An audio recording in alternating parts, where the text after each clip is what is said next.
this is BioPhoenix here, and today we're going to be doing a fun little video response to The Legend of Leo. So he wanted to start a little bit of a chain thing, whereby doing this little 3x3 graph of talking about your favorite games or a game that meant something to you throughout your different time of life on different platforms. Though he did say that you can actually change up the things with however you want, but for me, I'm just going to stick it to the same thing that he laid out because I feel like I can give some pretty interesting little answers for each and every one of these, and of course I do encourage you all to do one as well. But if you don't want to make a video response, that's perfectly okay. You can even just type one out in the comments as well. I think that would be a lot of fun to see what other people come up with. So yeah, pretty self-explanatory here. I'm just going to be going through from handheld, PC, console, from childhood all the way to adult first, so let's just get right into it. So first, we're going to be doing handheld childhood, and there's a lot I could have picked in here, but if you've seen my recent video I did on the top 30 favorite Game Boy and Game Boy Color games, then yeah, it's pretty obvious to know what it is, and that is Super Mario Land 2 and the 6 Golden Coins. Yeah, so I'm not going to get into the game and what it is, because I assume you all know what it is, because if you don't, then how the hell did you make it here? Well, anyways, yeah, so I had a lot of really fun times playing the game. In fact, I even beat the game while I was at school, which is crazy to think that I beat a game that I love at a place that sucked. So, you know, that's always good. And also, the game I remember was, like, pretty hard back then. Like, of course, nowadays, like, it's actually not that hard of a game at all. But at the time when I first played it, though, like, it was pretty challenging, I'm not gonna lie. Like, I did die quite a lot. And then, of course, when you get the game over, you know, you have to get all your coins back, which, at the time, I hated that. But over time now, it's just like, oh yeah, like, I don't even mind anymore.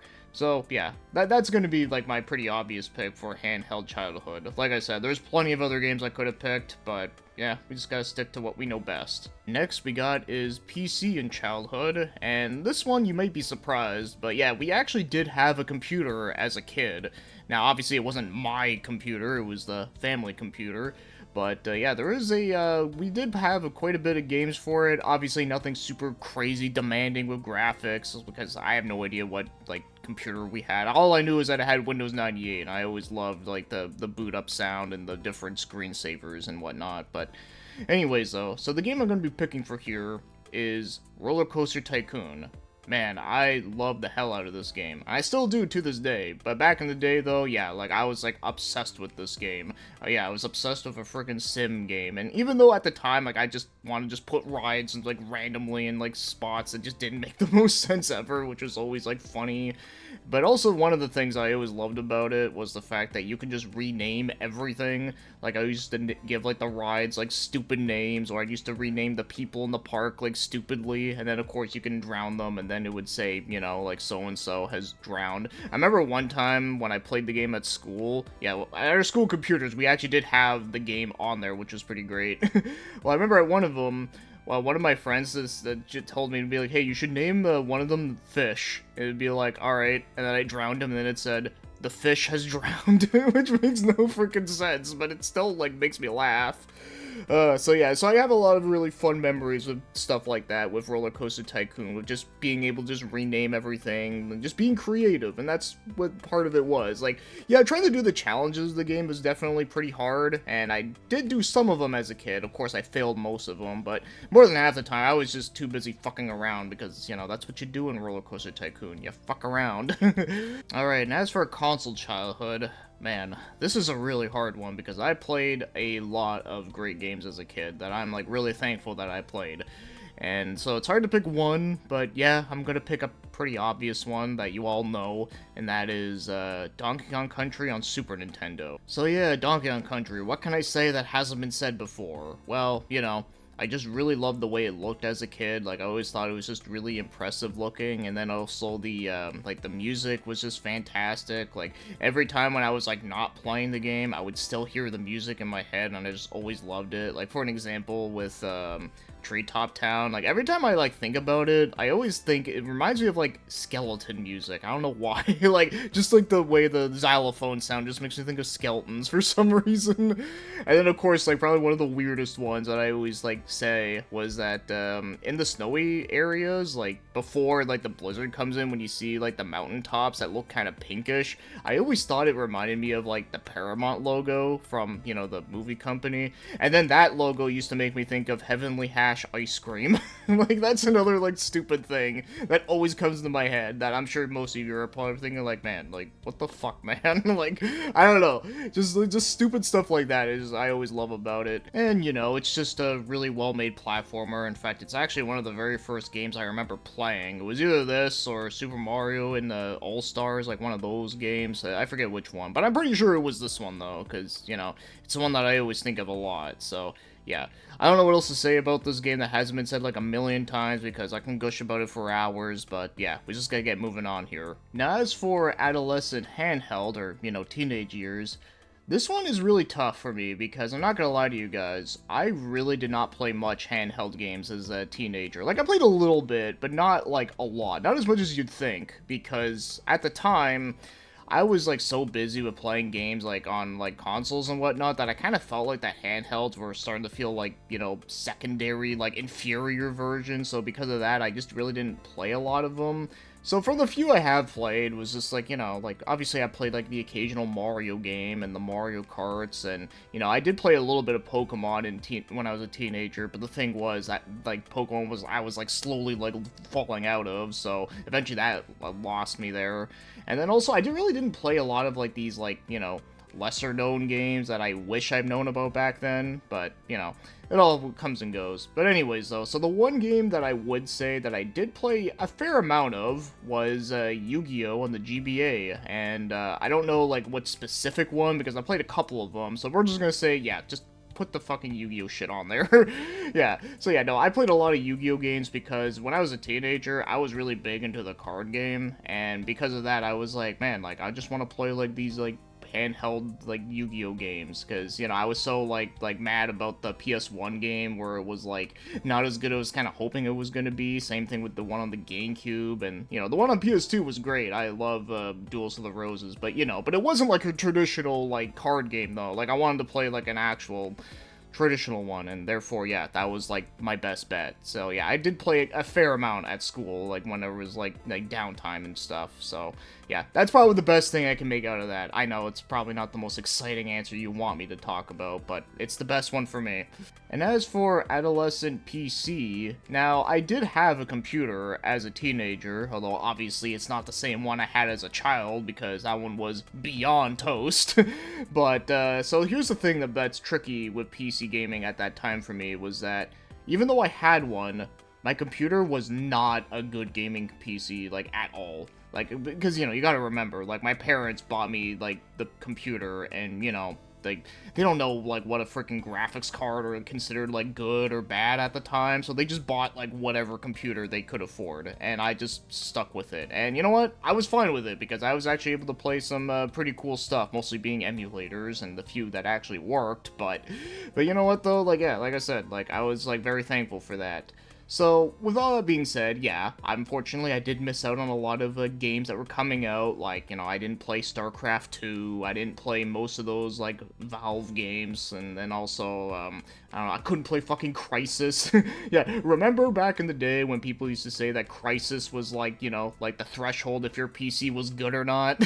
Do people still do that with, like, another game? I don't know, I feel like not as much people do anymore. But, anyways, with all that being said, so what's the game I'm going to be picking here? Well, it's going to be from a genre that I really don't talk about that much, but it's one that I used to really like, and that is Empire Earth 2. Now, as for the reason why I'm picking Empire Earth 2 was because, well, for one, it was a game that actually worked really well on my computer, and also my friend let me borrow it for, like, oh, I don't know, like, for a very, very long time, and, like, yeah, he didn't really care about, like, not giving it back for some reason, because, I mean, hey, the game is fun as hell. So, yeah, so the game is, like, basically like Age of Empires, but the main difference is that it's a lot more, like, crazy bonkers in the sense that you can literally start from, like, the Stone Age with like cavemen. So you have like little cavemen units, and you know they can't really do a whole lot of damage to like, you know, future units. But then you get to go all the way to like the future, where you get to have like giant airships and robots and shoot lasers out of their shoulders. Like it's fucking craziness. Yeah, the game is not very well balanced, but I feel like that's kind of like the point. Like it's just made to be just such a pure chaos of like a version of Age of Empires, and I really loved it. I thought it was just so fun. And yeah, I just had a lot of good memories of just like starting out as like the future team and just making everyone else like the caveman like group, and then just annihilating all of them with like nothing. It was just so funny. But yeah, no, it was just a really good one that I really enjoyed. And yeah, no, I really don't talk about RTSs that much, and that's mainly because I just really don't play them much anymore. And I would love to go back and play this one, but I don't think it works very well on modern OSs unless you do a bunch of shit.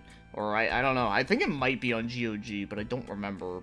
And as for adolescent consoles, man, this one's gonna be like really hard. Okay, we'll just get one thing out of the way here. All the console stuff is always gonna be hard for me because that's mostly like what I play. So yeah, so it's always hard to pick one. But the one I think I'm gonna pick here is gonna be Soul Calibur 3. So not only is it like a sequel to a game that I really loved, but also this game had so much content, and I just loved the hell out of it. Like dude, like I don't know what my playtime for that game was on my original memory card, but it must have been at least well over like 100 hours or some shit. Like I don't even know, but it's craziness. But yeah, so the thing that I love about it is obviously the arcade mode was really cool because, you know, it actually had like different choices of different like pathways you can take, which was different, and you know, it just was really cool. And then also the Chronicle of the Sword mode was really awesome, especially the fact that, you know, it kind of felt like a strategy RPG, but when you go into battles you actually do fight like it is in Soul Calibur. Honestly, that whole game mode could literally be its own game. Like, you know, that's all they need to do. Just make Chronicles of the Sword the game, and there you go. I would fucking buy that shit day one, even if it was $90. Like I would do that. But, yeah, no, so I loved all that, and especially creating your own characters and making them fight in your campaign, and you can level them up and such. Like, yeah, dude, like, I was just living the dream at that moment. Like, that was, like, my dream game as a kid, and it was perfect. Okay, well, maybe it wasn't, like, 100% perfect, but it was close enough to perfect, you know? Like, I just loved it way too much, and, yeah, no, and I used to, like, fight with my friends in the game, which was also fun, and, of course, when my friends used to piss me off with Keelik by doing that nutsack attack. Good times, good times. Alright, now moving on to the adult section. Not that one. Not the one you're thinking of. Anyways, though, so yes. So, as for handheld, so the one handheld that I played a lot of is one that you might be surprised at, and that is the frickin' Vita. Yeah, I have a lot of Vita games, and I played the hell out of it. I've beaten, like, quite a lot of games on that thing. It's kind of crazy to think. I probably have more games beaten on my Vita than I have on, like, my DS, the Game Boy Advance, and the PSP. It's kind of crazy, considering the fact it's a system that most people don't give a shit about, but...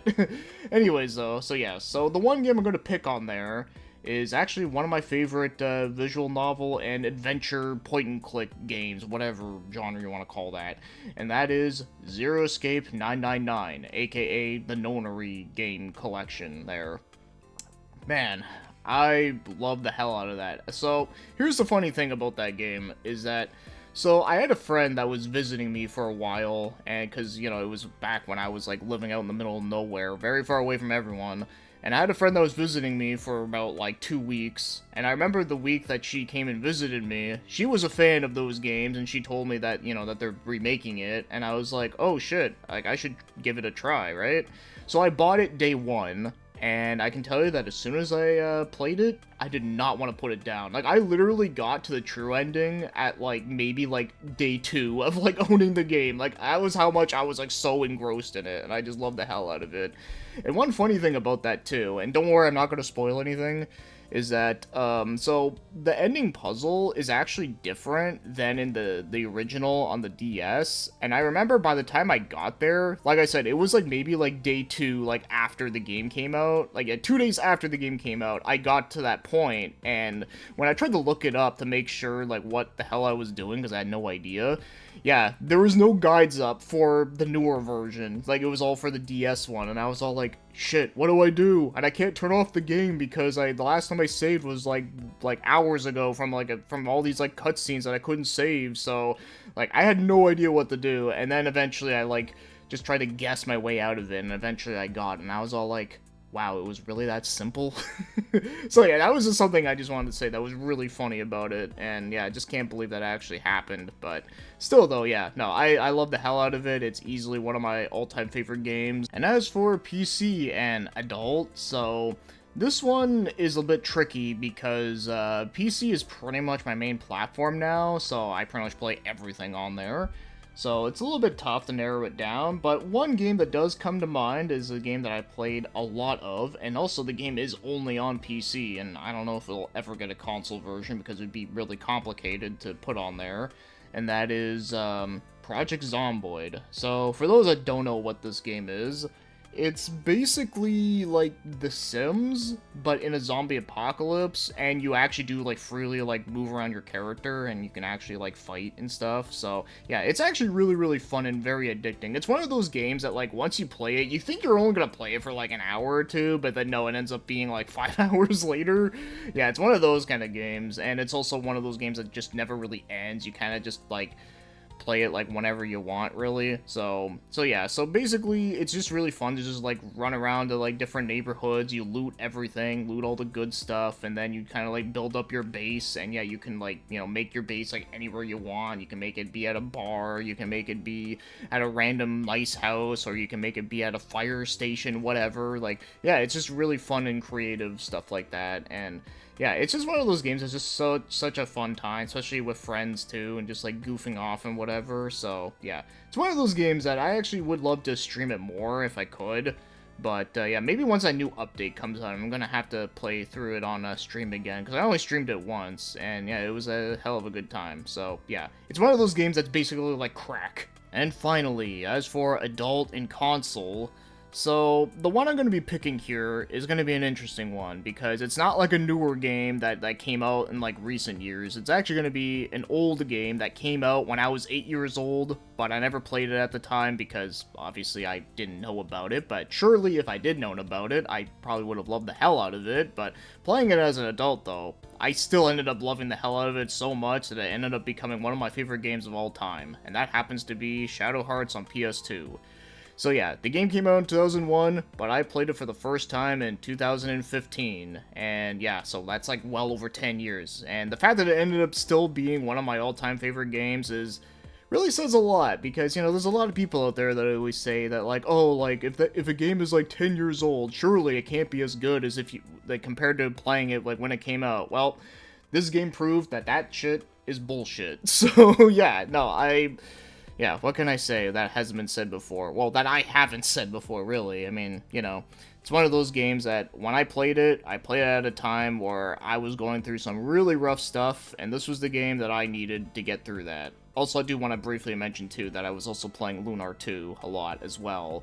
But, you know, just honorable mention that one. But the thing is, though, with Shadow Hearts, I've beaten it 3 times. Yeah, 3 times as an adult. Like, that's craziness. Like, because most other RPGs, I usually just beat, like, once. And maybe twice, depending. But yeah, so the fact that I've beaten that game at least 3 times, probably soon going to be a 4th, because I do want to stream it again at some point, then, yeah, that really says a lot. And yeah, you know, like I always say, I just love the battle system too much. It's just so fun and addicting. And there you have it. That's all of my 3x3 list. And as again, I just want to say thank you for Leo for coming up with this great idea. I'm really excited to see more people doing this. I've watched a couple people do this one, like Terry and Alex from Turbozone. I know they've done theirs, and it's really fun. At least as I'm doing this, I'm sure I'll probably watch another one that comes out like before like this comes out. But anyways, so yeah, no, this was a lot of fun, and I look forward to seeing what everyone else does. And yeah, I know there's a lot of games that I wish I could have put in here. Like, I'm sure some of you are like, man, you didn't pick Deception in here, and I'd be like,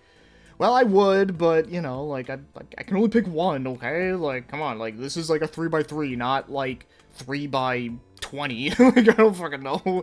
So yeah, anyways, though, with that being said, thank you for watching and commenting, and have yourselves a great day.